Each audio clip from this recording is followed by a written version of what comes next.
Negosyo with Joe. Paano ba magsimula ng negosyo?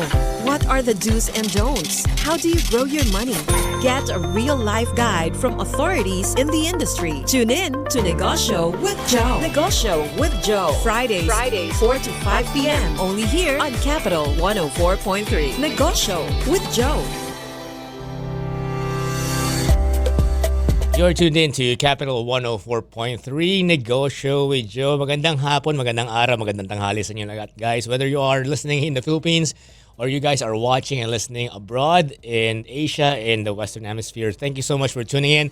Again, isa na naman pong programa, isa na namang episode ng Negosyo with Joe. We're in. We are going to have one more entrepreneur. Ito, hindi na entrepreneur lang ito, managing director na rin, and he's handling a couple of businesses. At syempre, natutuwa po tayo na one more time, meron tayong napaunlakan na panauhin sa hapon ito. Before we officially begin our program this afternoon, by the way, again, we can be listened to and tune in every Saturdays at 12:78 Radyo Magazine. Alas 4 po yun ng hapon, hanggang alas 5 ng hapon. At syempre, hindi ko pa sure yung bro, yung sa sports radio, kung alas 8 ng umaga tuwing Sundays yata. No? And of course, you can always catch us on YouTube as well and on Facebook. Just type in Capital 104.3. So thank you so much. So without further ado, i-introduce na natin ang ating panauhin ngayong hapon ito, Engineer Avi, Engineer Norben. Siyempre, ito guys, kanina pinag-uusapan natin off the air. Gustong-gusto ko yung niche ng pagkain nila, no? As in, medyo iba, basta ibang klase, hindi ko ma-describe, pero huwag na natin silang i-suspense. I-welcome natin sa programa natin this afternoon. Welcome to the show from Majaraja Food Corporation, ang nag-iisang si Chef Jay Eronico. Chef Jay, magandang hapon. Magandang hapon, Sir Joe. Yan, ako, Chef, I'm very excited to have you and thank you so much for being here.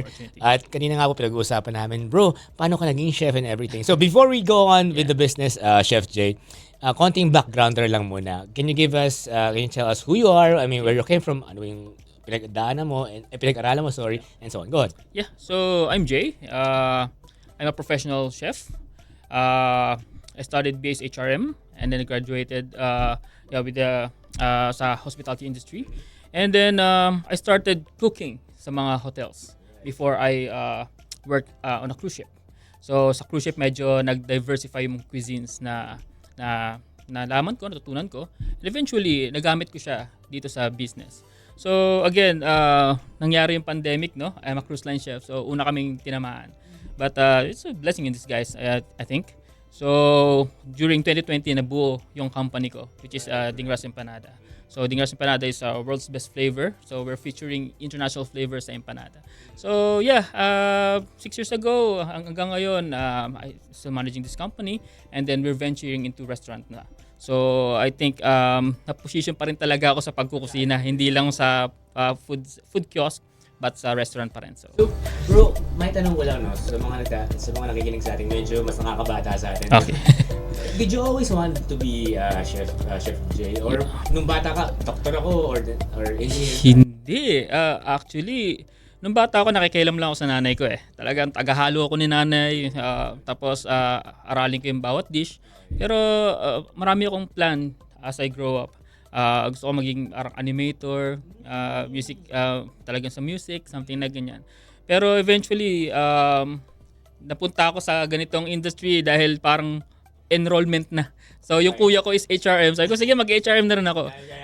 But again, eventually, nakita ko yung sarili ko na, uy, iba pala yung nagluluto, iba pala yung ganyan. Tapos, sinubukan ko lang, yung my first job is Pizza Hut pa, parang fast casual dining, no? Pero nung parang sa dough, sa pizza, kagawa talaga ako ng pizza. So nakita ko na parang ang sarap siguro pag professional kitchen, no? Something ganon. So doon, I applied sa first hotel ko, Resort World Manila by that time. And then, nag-cruise ship na ako, Royal Caribbean, and then yung Windstar Cruises, which is ito yung pinakalas ko bago ako naging entrepreneur. Chef Jay, para ka makapasok sa RSW or sa mga hindi ko nakakalas sa Resort World Manila, ibig sabihin magaling ka, chef, bro. Siguro dahil experience ko. Yeah, siguro dahil experience ko from the Pizza Hut in terms of basics, meron. But sabi ko dun sa restaurant na in-applyan ko noon or na-invite ako for interview, willing ako to start from the scratch or sa even I can if you want me to peel potatoes for you or naalala ko yung interview ko if you want me to peel potatoes for you or peel the onions, I will do it. So na-hire ako and then eventually I've been mentored with these chefs. Yung iba doon executive chef na ngayon, tapos ninong ko na rin sila. So, I've been mentored with this talagang well-known celebrity chef na rin ngayon sa Pilipinas. And of course, real talk, Chef Jay, no, sa culinary tsaka sa kitchen sa mga hotel, mahigpit talaga dyan, bro, di ba? Mahigpit Sobrang talaga higpit dyan, di ba? standard, oo. So, kumusta pressure? Mukha namang hindi ka na may pressure. Hindi kasi, nung nagtrabaho na ako sa hotel, na-absorb ko yung ganong standard. Yung Mahigpit ethics, na talaga work sa ethic, hotel work pa lang ethic. And then pumasok ako sa cruise ship. Cruise ship is, pag bumagsak yung USPH, United States Public Health, pwedeng itali yung barko. So, ganun kami kahigpit in terms of food safety and hazard.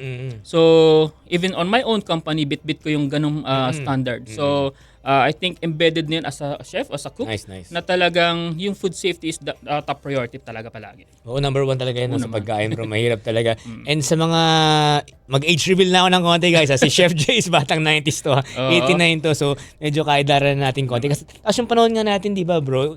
Kasi wala pa namang internet dati, ganyan. So talagang unti-unti talagang tumubo lang sa iyo yung pagiging chef. Hindi talaga siya innate. Hindi chef ang tatay mo, hindi rin siya. I have my family na talagang masarap magluto. Wow, sa mother side. Sa father side ko naman, mayroong mga chief cook na tito ko din.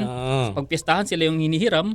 But ako talaga personally, talagang wala akong masasabi na talagang magiging chef or anything. But siguro nung nakita ko na yung sarili ko na parang, kasi nag-OJT din ako before dahil nga SRM. Ang boring ng waitering, boring so sabi ko, hindi ako mabubuhay ng ganito. And then eventually, nung nakapagtrabaho ko sa kusina, sabi ko, gusto ko to. So parang, kumbaga, hindi mo rin talaga nakita to na ito yung kababagsakan mo na, chef. Hindi talaga. Hindi talaga sa talaga yung talagang tinarget ko siya. Hindi talaga. So parang destiny rin, bro. No? I can say, yeah. Okay, so you've worked in a cruise ship, Chef Jay. You've worked in a hotel. Para lang sa mga employed pa natin na nakikinig ngayon, can you parang split the difference lang, bro, sa mga chef natin o mga nag-aaral ng HRM ngayon? Ano ba? Saan ba ako, ano ma-advise mo ba? Chef, cruise ba ako, hotel, or restaurant? Paano ba? Siguro, una muna siguro talaga, alamin mo kung ano bang department ang gusto mo talagang puntahan. It's either, kasi pag HR malawak Kung kusina ka, dapat talaga kusina lang from the start. Huwag yung parang medyo na boring ako, magbago ako ng ano. Right, dapat talaga merong career advancement. Meron kang inaaral mo yung bawat stations. Correct. Kasi kung gusto mo talaga magtrabaho sa cruise ship, dapat malakas ang loob mo Kasi paano malakas? walang day off, walang uwian. For 6 months, iba naman ako, certain ako nakapag 6 months ako, naranasan ko siya. But nung nag-start ako, 8 months to 9 months. Diretso? Oo, diretso yun. Walang uwian, walang day off. So, yung 7th month mo doon, 2 months mo doon bago ka umuwi ng 9th month mo, utak mo nasa Pilipinas na yung katawa mo, nasa barko pa. So, ganun ang buhay. So, if you like to work in a cruise ship, or sabihin natin sa hotel, kailangan talaga malakas ang loob mo dahil you will experience a different kind of people, diversity of personalities, cultures, most especially sa cruise ship. Iba-iba talagang kultura dyan. So, I think you have to be flexible in terms of how you treat sa mga ano. And also, syempre, English, kung gusto mo cruise ship talaga, kailangan talaga. Segue lang ako ng konti, Chef Jay, dahil nga na-mention mo, cruise ship ka. So parang OFW ka, bro. Tama ba? Yeah, I can say. Ex-crew or OFW. So lahat pala, di ko rin alam kasi. So pag sumampa ka pala ng barko, you are considered an OFW. Yes, kasi talagang remittances and we have this POEA, OFW card. So may training ka rin ng ano, yung ang tawag doon. Yung SOLAS basic requirement siya. So tatalong ka talaga. From the hotel and restaurant, nag-SOLAS ka pa? Yeah, kailangan talaga siya. So kasi basic survival yun sa barko. So kailangan mo talaga matutunan yan. Ilang taon mo binuno yan, bro? Yung training na yun, SOLAS, ilang taon? SOLAS is just like a week lang naman siya. A week lang. But syempre yung mga other requirements, kailangan yung kunin mo rin lahat as prerequisite bago ka mag-apply. Baka kasi may nakikinig sa atin ngayon na aspiring na sumampa ng barko or baka nasa onboard din sa mga barko. Yung pala talaga yung usual na direction mo kapag sasampa ka. Kailangan talaga mag-training ka. Ano yun, bro? Ikaw ba mamimili kung cruise o cargo? Tama ba? Yes, ikaw pipili. Ako naman, sasuggest ko, if you're a cook or a chef, pipili ka dun sa dalawa kasi that's two different industries. Paano ba? Yan, can you share? Sabihin natin na cruise line, parang siyang lumulutang na hotel. So there's a passenger, there's a different type of cultures and all. Pero pag cargo naman, sabi natin mga 20 to 30 crews lang kayo dyan, papakainin mo lang sila. So medyo I cannot say na medyo mas magaan ang buhay kasi talaga naman doon. But again, kung saan ka lang siguro mas marami lang siguro ginagawa. Mas marami lang siguro ginagawa doon sa mas malaki. Ilang meals ba, bro? Kasi talagang pagka nasa cruise ship ka kasi free lahat ng meal ng mga nagko-cruise. So talagang dapat may food 24/7. Just an idea rin kasi hindi pa ako nakapag-cruise. Kaya yung asawa ko. Yung, bawa Asian lang bro, Asian lang na cruise. So, ang pagkain ba 3 times a day bro? O may snack din yan? Or Yes. parang open ba lagi ang bar? Open lagi. Yes. So, ganun siya. So, paid na lahat ng food. Parang hotel talaga siya? Parang hotel talaga na binayaran mo na yung cruise mo for the whole week. Kasi sa hotel, tatawag ka lang room service. Yes, may room service. Pwede kumain sa main dining. Pwede ka kumain sa mga restaurants din nila. Ganun pala ang cruise. Kasi hindi ko na-try. So, mag-Asian cruise kami. Japan, Hong Kong, ganun lang, diba? So, parang hotel lang talaga Parang hotel na lumutang tapos lilipat ka lang sa other country tapos lalabas ka na naman, pag-uwi mo, kain ka na naman, tulog ka, relax. Ganun. Sorry, napunta yung tanong ko sa cruise ship. Or, Ang menu nyo bro sa cruise ship, may executive, may pinaka-head kayo. yes. Okay, so, Kompleto. today, May hierarchy. Paano ba? Ang nangyari kasi sa amin, since small yacht category yung barko na nasampahan ko, by season kami. May season na sa Caribbean, magko-cross kami into Europe, magko-cross kami into Asia. So, bawat country na pinupuntahan namin, Yun ang menu nyo? yun ang menu namin. That's I think, my advantage being a chef na mentor ako ng mga chef namin na different cuisine, international Yung cuisine. napulot mo doon. At the biggest achievement doon is yung barko namin is James Beard partner. I've heard of that. So, para siyang Oscars ng culinary. Correct. So, yung mga James Beard awarded chef sumasampa doon and kasama namin sila mag-cruise. Swerte So, rin. talaga. May swerte rin. Yeah. So guys, yung guest natin ngayon, ito, kumbaga star-studded yung naging mga mentors nito So, mamaya susubukan namin din nila yung pagkain. Anyway, so na bro, segue na ako dun sa ngayon, Maharaja, no? So, when did Maharaja start? 2020 ba? 2023. Kwento nga sir about 2023. Maharaja is, nag-start siya 2023. 2 years na rin naman siya. They started in Ilagan. Doon talaga kasi Isabela. Ooh. So, yung first restaurant running for 2 years na rin, and then we opened our second branch here in Regalado, QC. So thank you so much. Kakabukas na din naman niya, but we are planning to open more hopefully end of this year at sa mga susunod pa na taon. Sa mga nagtatanong pa bakit sa Isabela, kasi po yung tatay po ni Chef Jay is Boholano. Si mother, tama ba? Ma'am, nanay ko po is Ilocano, Yun. but my business partner is from Ilagan sila. Okay, business partner, si Ilocano si nanay. Si tatay po niya si Boholano. Bohol, yes. So hati po si Chef Jay. Okay, so doon kayo nag-start. And para to survive 3 years, Chef Jay, especially in city naman ng Ilagan. No? City naman siya. Siya. Pero sabi ko nga po kanina, medyo may bias ako towards restaurants kasi this is the hardest segment or a business talaga. Yung margins mo manipis, tapos ang hirap palakari. So again, that's already a milestone on its own, Chef Jay, di ba? So congratulations in the so Ilagan branch. Open pa rin siya. Yes. So if you go to Ilagan right now, Yes. anong Maharaja rin? Maharaja pa rin, of course. Okay. So, Did you have a partner then? At the same partner pa rin ba ito? So actually, take over ko lang dito sa restaurant group nila. Right. So before talagang they're running on their own. But again, I guess they need help in terms of sa operations and talagang sa culinary side ng business. So that's why I came in. That's why they invited me to come in. Managing director po kasi si Chef Jay. So parang operator ka pa rin bro, no? Parang meron ka pa rin ganung sa trabaho. Talagang system development, sistema talaga. talagang R&Ds. So talagang nagbubukas ng restaurant. Yan, sa mga, again, if you are on Facebook guys, just search them on Facebook, Maharaja. And again, hindi ako nagmamadali pero gusto ko lang tikman yung pagkain ni Chef Jay. Pero again, next question ko siguro, Chef Jay. In the last 3 years, sabi ko nga kanina off the air, Indian food is a particular niche segment bro, diba? Can you share with us, with our listeners, although we have brothers and sisters na Indian nationals, was it challenging to sell Indian food, especially in the provincial city? Or can you share that process? Actually, kaya siguro ko napunta dito dahil kailangan nila ng tulong on that edge. They started Indian cuisine as authentic. If you say authentic talaga, it's the double the spices, double the spiciness. I get. So if you're a Filipino and you want to try something new and nakita mo yung restaurant and you want to try, may intimidate ka in terms of ang thinking nila dahil pare-pares na yung lasa dahil sobrang anghang, spices, so something na ganon. Okay. So before, kwento sa akin ng aming business partner is marami daw leftovers, lalo na yung mga bata, yung mga elders kasi di nila ganon talaga kaya yung level. Iba yung tawag parang natin, ganon, no? okay. So I came in on their restaurant as a guest, as a parang mystery shopper, customer. Okay. Yeah. So tinikman ko. And I brought my wife, my kids. So, doon pa lang sa menu, parang sa sobrang dami ng menu, and mga names na unfamiliar, ang hirap umorder. Right, Ano to, ganyan. So it's something like parang hindi siya ganun ka approachable in a sense. But yun, umorder ako, tinikman ko siya. So ang hirap niyang ako na-appreciate ko. Oh, syempre, chef. Siyempre. But my wife, parang ano tong order ko. Yes. So sabi ko, alam ko na kung saan ako mag-focus. And then yun, eventually, nag-decide sila, okay, let's transition the business, let's turn it over, and let's make it a new Indian cuisine.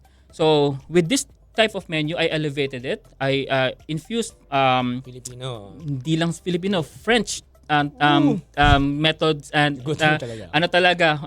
tawag to mga French techniques. And also, syempre, in terms of flavor, naka-design na siya for Filipino palate. And also, we engineered it na talagang hindi siya yung ma-appreciate mo siya as a Filipino, hindi parang foreign. Parang foreign na. So parang typical na kumain ka sa Jollibee pero Indian food. Parang ganun ang gusto naming targetin. And then we're happy that we're getting So yung kwento mo na yan, bro, kasi nga, again, we are in the food industry. That means that even in a restaurant segment, kailangan mo rin mag-evolve. No? Kailangan mo talaga magbago. Hindi yung, siguro kung napansin ng original na starters ng restaurant, ay hindi masyado nag-click eh, no? So parang buti dumating ka. I don't know. They just contacted me on my FB. But nag-usap kami. We did some due diligence check on both ends. And then, we eventually became friends and partners. And then, dun, sabi ko, may potential. Kasi, hindi naman ako, siyempre ako, malaki yung expectation ko in terms of kitchen. And they have that kitchen. So, something is missing, which is the system. So, yun yung inayos ko dun. Yung follow-up question ko dun, Chef Jay, is basically, you also have to listen to your customers, di ba? Yes. Yung feedback na, ay, medyo ganito. So, important, as a restaurant owners, dun po sa mga may-ari ng restaurant, sa magtatayo, hindi mo dapat i-take na parang personal na sinabi, ay, hindi masyado masarap. Dapat, so in that case, di ba? Parang ganun yung nangyari. So, yes, go ahead. What I did is, yes, we listened to their feedbacks and to their suggestion. But, again, we have to think about the market. Hindi porket sinabi nila na dapat tanggalin nyo ganito, gusto ko may ganito, ganyan. Hindi natin siya pwedeng sundin mo agad. You should check your market. So, ako, I position kasi ang ganda talaga ng restaurant nila. Naka-aesthetic, Indian vibes talaga. So, sabi ko sa kanila, why not we elevated it? Instead of pababae mo yung presyo para makukuha ka lang ng customer, why not we elevate it? I-plato natin na maganda, i-serve natin na maganda. Tapos yun, baguhin natin yung flavor profile na fit sa Filipino palate. So I think naging effective on that sense. I can sense that you really are a good managing director. Kasi nga ganito yan, di ba? Minsan, from a customer perspective, ay mahal. Yeah. Di ba? Pero yung sinabi mo na you don't necessarily have to cheapen the price. Yes. Pero gandahan mo lang, di ba? Yes. Kaya, tama ba? May mantra kasi in business is ganito eh. You can raise the price, but you should add value to it. Hindi yung basta tinaasan mo lang dahil maganda yung aesthetic namin. No, you should add value to it. Ano yung sinabi kong add value to that? Pag umupo sila doon, they feel like they're royalty. Para sila nag-feast. Para silang king. Maharaja basically is king. It means king. So, feast like a maharaja. Yan ang aming slogan. So, pag kumain ka sa amin, feels like your royalty. So, ganun namin siya tinarget. Gusto ko yung bro. Kasi nga, di ba, kalimitan ng mga food business owners, bagsak presyo agad ang ginagawa. Yeah, di ba? sakit dun. Ang sakit. Siyempre, tama agad ng bottom line mo agad. Apektado agad ng bottom line mo doon. Pero yung nga, in your case, parang ganda mo yung customer service, ganda mo yung plating mo, ganda mo yung ambience mo, lagyan mo ng air, whatever, di ba? The flavor and the talaga. So, emphasize ko lang yung Chef Jay, sorry. Kasi nga, hindi porke mura, di ba? Okay, di porke mahal, okay. Then, so, parang sinakto mo lang. So, and the good thing kasi sa amin, all of the restaurants are company owned. Yan, so we can wala kami rent, wala kami. So we can really engineer the menu na fit sa pangangailangan namin mga customers. Yun. So hindi talaga siya ganun kamahal, but hindi naman siya doon ganun sobrang affordable, cheap na version. Gusto ko yung term na ginamit mo na add value. Kasi Yes. diba, halimbawa kakain ka sa isang tindahan o restaurant, dahil pag yung experience nila doon, maganda, di ba? Totoo, Kumbaga, babalikan ka talaga. sige, sabihin natin a little on the Yes. pricey side, Mm. pero sulit, di ba? Value Yes. for money. Yun. Babalikan ka talaga. Look, kasi guys, seryoso lang, di ba? Sa negosyo, hindi pwedeng palugi, bro, di ba? I'm so sorry. And, yeah. Yung reality, bro, hindi ka And- naman and pwede ang presyo na Para sa akin mababaw. kasi ayoko ng laman tiyan lang. Yun. Gusto ko gusto ko pag kumain kayo sa amin, Correct. yung experience na talagang babalikan mo talaga, yung food tsaka experience. Magpa-schedule na tayo ng travel ticket bench. Malapit lang kayo dito. Puntahan natin sa regalado to, malapit-lapit Malapit lang lang. kayo. Oo. So yun yung gusto ko sa, again, sa mga nakikinig mo na, especially dun sa mga venture sa food, bro. Yeah. Chef Jay, na, again, wag tayo ang tawag dun yung makipaglaban ka sa presyon. Price war na. Price war. Naku, mahirap po talaga yung price war. So you definitely, you're not, No. wag sa price war. Wag sa price war. Mahirap. Mahirap kasi yung makipagsabayan niya kasi pinapatay niyo yung industry. Yun.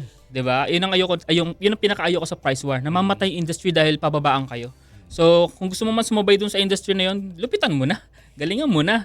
Mag-add value ka na talagang ikaw ang pupuntahan instead of them. Kasi kung talagang magpapababaan lang kayo dyan, mag-uubusan lang kayo ng pera, dun lang kayo mapupunta.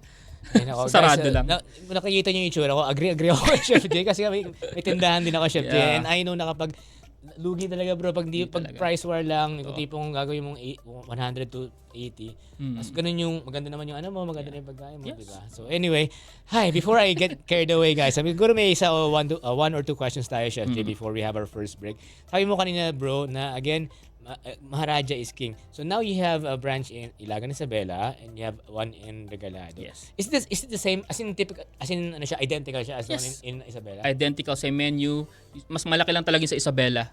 Since this is second branch, medyo maliit lang yung space. But the food, the service, and all, pares talaga. Last question, bro, before we hit our first break. Again, I mentioned kanina na parang may certain niche siya, pero yung pagpasok mo, nagkaroon ka ng konting adjustment, Yes. di ba? So, nahirapan ba in penetrating the market? Mas madali ba nung pumasok when you made the changes? Or ito ngayon sa Regalado, mas okay na yung pasok nung ano? For me, mas madali na siya. Kasi I visited Ilagan talaga. I stayed there for like a week. So talagang binantayan ko talaga yung restaurant. On some days talaga may kita mo na there are 1 or 2 customers a day. So I think talagang malungkot yun on a business side. Okay, ganun sa restaurant, di ba? Kaya sa PUS mo, walang Yeah, so eventually nung nagbago kami ng hindi talaga nasisiyo, tsaka talagang makikita mo the greatest pinakamasasabi ko na parang acceptance na meron na nagawa namin diyan is yung even binago namin yung profile ng flavors, but yung Indian community is pumupunta doon. Ang dami naming suki diyan sa Regalado. Gusto pala ang reception ng mga Indian brothers so natin. ang uniqueness naman sa Maharaja kasi we have this, we can play the level of spice dahil nga lahat is in-house namin ginagawa. Okay. So pag may customer kami, ang script lagi ng mga waiters namin, would you like it in-house spice level or Indian spice level? So in-house or Indian? yeah, so pag in-house Filipino palette, pero pag gets.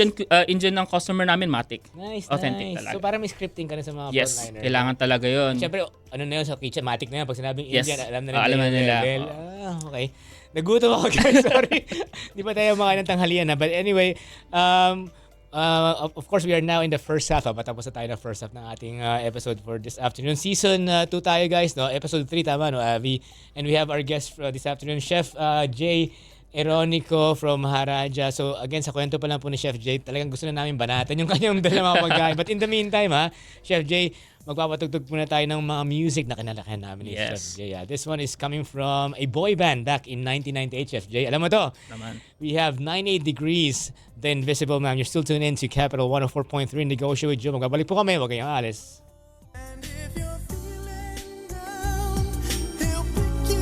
Negosyo with Joe. Paano ba magsimula ng negosyo? What are the do's and don'ts? How do you grow your money? Get a real-life guide from authorities in the industry. Tune in to Negosyo with Joe. Negosyo with Joe. Fridays 4 to 5 p.m. Only here on Capital 104.3. Negosyo with Joe. You're still tuned in to Capital 104.3 Negosyo with Joe, guys, on our third episode of Season 2. And of course, kanina nga po, nagutom kami sa usapan ng ating with our guest, Chef Jay. Today, pinag-uusapan po namin is of course the Indian food market. At marami po nanonood sa atin. Nakikinig ngayon na Chef Jay. Isa nating kasama, taga Ilocos Sur naman yan. Anyway, so again, for those of you tuned in, maraming salamat po. Ang pinakapakay po namin dito, sabi ko nga po kay Chef Jay kanina, is magkaroon tayo ng lessons, mapagbigay tayo ng mga ideas, especially Chef Jay, dun sa mga gustong maging negosyante. And of course, yun yung pinakagusto natin. Anyway, so let's go back. Let's introduce back to the program, Chef Jay Eronico. Chef Jay, magandang hapon. Good afternoon. Ayan, so balik po tayo sa usapan natin. Chef Jay, ngayon naman, sabi ko medyo may edad na tayo, di ba? Medyo may edad na tayo. Ngayon sa mga gustong magnegosyo, especially Chef Jay, kung gusto nila mag-food, meron ka bang ma-advise pa? Of course, we're not discouraging them, di ba? Yeah. Baka gusto nila mag-food. Meron ka ba naisip na do differently or meron ka bang mapapayo sa mga gustong magnegosyo sa pagkain? Siguro kung they are younger generation talaga, kailangan talaga i-equip mo muna yung sarili mo if you like to start a business in the skills ba or sa experience ba, and then find something you love. Kasi marami kasi ngayon na kung ano yung trending, yun lang din ang ginagawa. So, I get. medyo Huwag na coffee shop. Huwag na milk tea. yeah. So papaldo sila ng from quite some time. But hindi siya sustainable. Yun. But if you like to create something unique na. Make something na ikaw pa lang ang gumagawa. So marami kasing businesses na yun ang kulang. Dahil nga yun ang uso, lahat na kayo, yun na rin. So price war na naman. But again, if you like to build something na talagang tatargetin mo talaga siya, makita mo na parang scalable business, Correct. kailangan merong something na ikaw lang yun. So don't siguro Limit yourself. yeah, tapos learn a skill palagi, and then pagbutihan mo doon and focus on one product. So yun na siguro masasabi ko kasi I have here, sabi ko nga, di ba, pandemic, no? Nag-start yung business ko pandemic time. So ang main target talaga namin is the community na hindi nakakalabas, nami-miss na yung mga restaurants. So we bring restaurants to their home. So ang lawak ng menu ko. So eventually when we're expanding na, sabi ko parang ang hirap na iano ng inventory kasi lumalaki, tapos Correct. ang laki din ng inventory. So hirap kami mag-expand. But when I focus on one product, which is the Dingras empanada nga, empanada lang siya, we make it, we freeze it, and then we distribute it. Or we sell it na. So doon ko nakita yung scalability. Sabi ko, yun nga, kaya masasabi ko sa mga gusto magsimula ng negosyo, start with what you have, and then focus with one product. Lalo na kung food, bro, talaga. Dapat medyo may uniqueness, di ba? Huwag ka na sumabay doon sa mga sobrang dami na dyan na, sabihin ko na, milk tea, bro, wings, yan. Milk tea is parang gulaman na nga lang eh. Parang wings, milk tea, coffee shop. I mean, I get it that you may love the job, pero yung sustainability, sabi mo nga, di ba? If you really want to be a sustainable business, syempre gusto mo yung of course, yes, gusto nila yung ginagawa nila, Chef Jay, pero gusto mo tumagal yung negosyo mo, di ba? And wag talaga yung price war. Yun talaga, guys, huwag kayo nalaban sa price war. Now, in handling a business, Chef Jay naman, para real talk tayo sa real life, Chef Jay, ano yung mga, in your case, ano yung mga na-experience mong challenges in running, particularly Maharaja, Chef? Is it the customers? Is it people? May mga challenges ka ba in terms of the last 3 years ng operations niyo? Siguro I can categorize the challenges o yung problems into 3 major things, no? Number 1 is sales. Kailangan talaga, sales is just like an oxygen eh. So walang sales, talaga mamamatay ang business mo. And then again is yung cash flow. Siguro ang successful natin sa mga posting natin, we have this engagement, we have this ganito, busy tayo palagi, taas ng benta, pero yung cash flow natin, kumusta ba? Saan ba napupunta? If you're guessing or you're basing your you're running the business based on your gut feel, nako, ang hirap niya. Yes. And then number 3 is kailangan hindi nakadepende sa iyo yung business. So right now I'm here with you, but the 2 branches and my empanada business is running. So dapat hindi nakadepende sa iyo. Sabi ko nga, even on my mga head chefs namin sa bawat kusina, walang superstar dapat. Dapat kung sino nandiyan, andiyan ka man o wala, the kitchen will run on its own, with the system in place, with the SOPs, with the accountability on each staff members and team members. Ikaw gumawa? Yes. At least yun siguro naging advantage ko rin. That's why before I came into this restaurant business, kung paano ko Protocol build yung franchise business or itong empanada business namin sa commissary style, na-adapt ko rin siya dito. So I think we are blessed na yung rock bottom namin kasi yung prayer ko nun, bago ko sumampa, dapat 2020, huling sampa ko na eh. Prayer ko sa Lord, gusto ko na mag-business. Yung may ipon ko is gusto ko maging pondo. But again, pandemic happened, no? But again, I think it's a blessing in disguise kasi nag-start kami from rock bottom eh. I understand the value of money kasi pag siman ka, pag dinner mo 2,000 pesos, 3,000 pesos, nakabakasyon ka naman spend free, di ba? I mean, spending spree, parang gano'n, malalim, kumbaga. But again, yung value of money, doon ko siya natutunan. And then, nung nag-grow yung business, I think, sabi ko, ang entrepreneur kasi, ang trabaho niyan, yung walang tumatrabaho eh. Diba? Lahat ikaw pa rin. Tayo. But again, as you delegate your team, talagang kailangan tumatakbo yan ng wala ka. Kasi pag andyan yan, pag ikaw parang nakadepende sila sa'yo, mahirap mag-grow ang business. Actually, yung follow-up question ko dapat, Chef G, na nasagot mo na rin. Dapat may sistema no? Yes. Dapat may SOP talaga siya. Kaya pag nandun ka man sa restaurant mo, ikaw for example, or myself, tatakbo siya kahit wala ka, di ba? Yes. Tapos yung next question ko naman, Chef J, walang superstar dapat, di ba? Walang ego na super ikaw ang bida sa how important is, yung mga tao mo, yung mga staff mo, they share the same vision or culture. Gaano importante ang having the right people? Di ganito kasi yan eh. Sabi ko nga sa kanila, pag ako ang pinakamagaling dito sa kusina na to, ito lang tayo. But if you can suggest, if you can do things on your own, labas mo yung skills mo, I think may mas magandang idea pa silang may sasabi sa akin or mako-contribute sa akin. So mas maganda yung team, mas maganda yung direction na pupunta namin. So sabi ko nga, hindi dapat nakadepende sila sa akin, hindi dapat ako yung superstar, hindi dapat ako yung corporate chef, ako ang susundin nyo palagi. I'm open into, sabi ko nga, mas gusto ko medyo nagka-clash kami ng ideas kasi nakokontra ako. Sabihin, baka naman, kasi sabi ko nga, pag sa akin lang nagagaling lahat ng ideas, it's more like a dictatorship. Parang naka-insulated kayo. Parang ganon. Tsaka walang growth. So, doon ko nakikita na, ito, next in line to. Ito. Gusto ko yun bro kasi minsan di ba, some people ayaw nila ng disagree tayo, di ba? Pero actually, disagreements can produce yung mga new ideas. Yung Great mga ideas diba? actually. So you encourage actually them, thinking outside the box. Yes, kasi talagang doon ko makikita kung sinong susunod. Tsaka di ba, makikita mo yung leadership skills.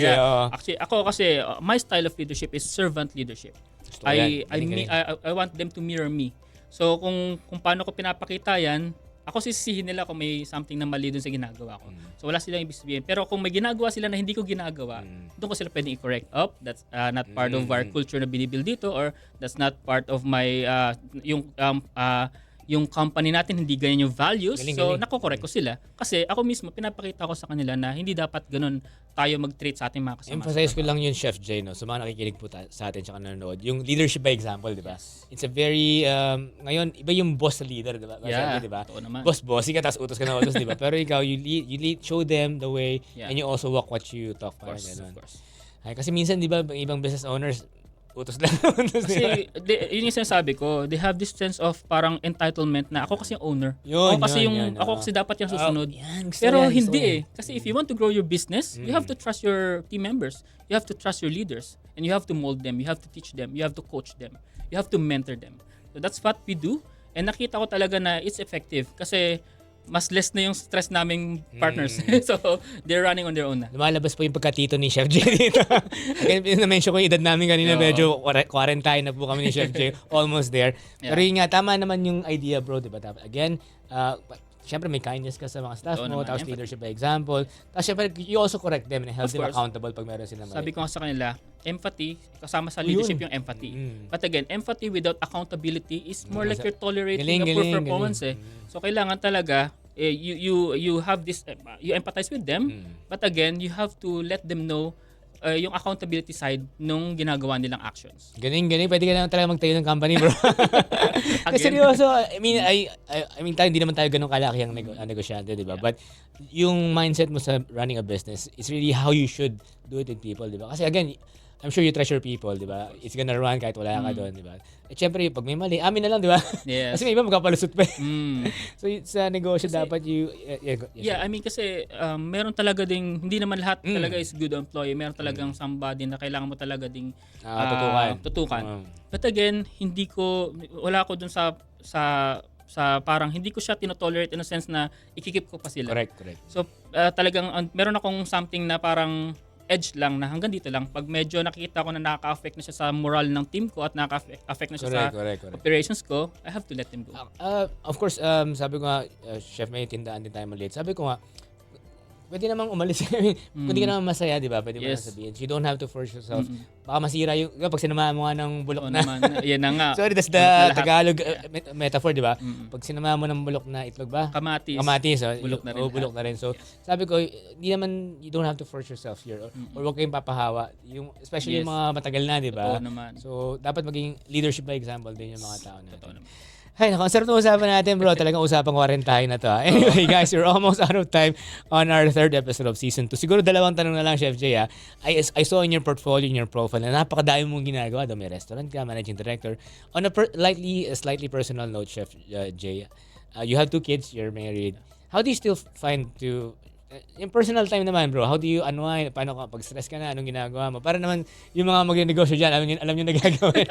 Ikaw, chef, anong ginagawa mo? So again, I make sure na everything is in its place, na talagang yung mga team members ko is maayos, para wala akong hindi ako stress masyado. And then I have time to, of course, spend my time for my family. Anong ginagawa mo siya pag Malap kasi I have my kids so they like to go out, adventure, gala, so road trip. How young? 5 and 6. Traveling. So, talagang kaya na lang sumabay sa mga travel. But again, I spend most of my time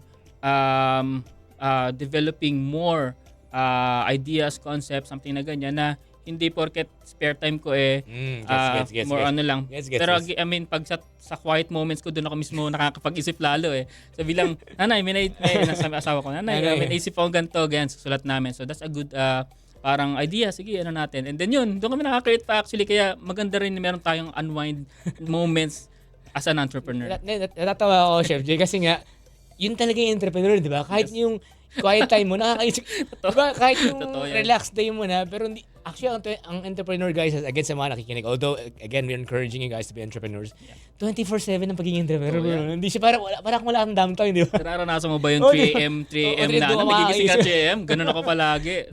I mean, of course, you have to love what you're doing, bro. How important is loving what you're doing, bro? Kasi nga, entrepreneurship to, bro, di ba? Yes, kasi passion can start a business. Yes, I'm a chef. Kumbaga, I take pride on what I do, most especially sa kitchen. But again, passion is kailangan yan kailangan hindi lang puro passion. Kailangan talaga you build something na talagang yung business mo is magiging sustainable. So doon papasok talaga yung system, policies, and also yung on how we treat our employees. So I think if you have those factors, you can run the business ng you have your makaka-detach ka dun sa business. Okay, kunin yung mentor to si Chef Jay ibigay ko yung Facebook niya mamaya para kung gusto niya magsimula. Parang pwede ka na rin mag-ganun, bro, di ba? Actually, I'm Go Negosyo mentor. Yun. So ma-attend ako sa mga ganun. But I'm contribute kasi para sa akin kasi parang it's my way of paying it forward. Yes. Kasi I have mentors also na ganito rin sila kung mag-share. Talagang selfless and talagang walang bayad and talagang it's just pure tulong talaga na lahat tayo maging maayos na entrepreneur, ethical professionals. Kaya real life talaga yung sinasabi mo. Kaya tatawa ako, Chef Jay, di ba? Kasi real life talaga yan Totoo naman. Yan totoo, di ba? Parang you have all the intangibles na i-share mo lang sa mga bata, di ba? Para at least they can make less mistake compared sa mga nagawa natin mga mistake. Pala kasi yung wala ako, kaya ganito din ako kasi nung time na pandemic nga, lahat talaga sariling sikap. So, na-meet ko yung mga mentors ko mga 2 years ago na. Sabi ko, kung na-meet ko lang sila na mas maaga-aga siguro, medyo may pumapalo na sa akin ng maaga. Pero time naman yan, guys. Time naman yan. Anyway, so guys, we are going to wrap up. Ang sarap na usapan natin. Again, at daddy, literal daddy na pala si Chef Jay, no? So, if you want to keep in touch, get in touch with Chef Jay, and of course, if you want to reach out, baka gusto nyo mag-expand ng mga business nyo. Siguro, Chef Jay, I'm gonna give you the floor. Please invite our listeners. Yung camera natin nandyan. Kung meron kang Facebook page, kung meron kang contacts, and of course, your businesses, kindly invite them to visit your brands. Yeah. I'm Jay Eronico. Meron akong Facebook, so Jay Eronico. If you want siguro a little advice or kahit somewhat parang mentoring, I do mentoring, most especially sa mga students na invite ako to sa mga thesis nila. I help them with practical and talagang yung mga talagang practices na ginagawa natin sa restaurants.